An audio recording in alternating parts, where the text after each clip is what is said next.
యాకోబు 4:6 దేవుడు అహంకారులను ఎదిరించి దీనులకు కృప అనుగ్రహించును అని లేఖనము చెప్పుచున్నది.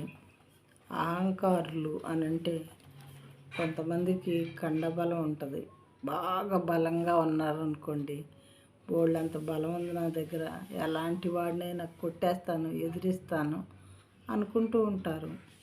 ఇంకా కొంతమందికి ఆర్థికమైనటువంటి స్తోమత, డబ్బు బాగా ఉందనుకోండి, ఒక 10 గోడౌన్స్ నిండా బస్తాల డబ్బులు ఉన్నాయనుకోండి, మరి దాన్ని చూసుకొని గర్వపడుతూ ఉంటారు. ఇంకా కొంతమంది పొలిటికల్ అండ కలిగినటువంటి అండను చూసుకొని గర్విస్తూ ఉంటారు.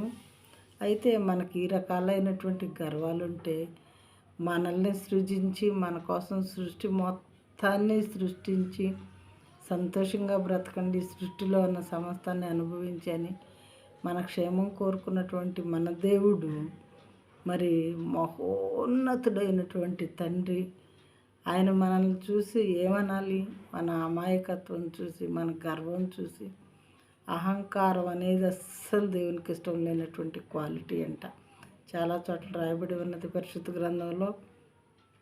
అవి చూసుకుని మనం ఎప్పుడు కూడా అహంకారం చూపించకూడదు. సహోదరులారా, ఈ వాక్యం వినే ప్రతి సహోదరుడు తెలుసుకోవాల్సిన విషయం ఏంటంటే, ఒక్క సునామీ వస్తే మన డబ్బు ఉండదు, మనము ఉండము.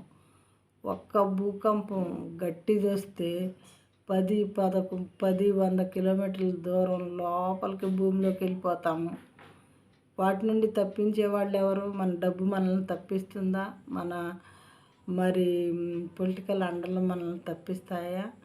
ఏదీ లేదు. మనం చనిపోయేవారుగా ఉంటాము. మరి దానికి పైగా నరకానికి వెళ్ళేవారుగా ఉంటాము, నిజ దేవుని తెలుసుకోకుండా చనిపోతే. అందుకని దేవుడు అంటే అహంకారాలను ఎదిరించి దీనులకు కృపను అనుగ్రహిస్తారంట.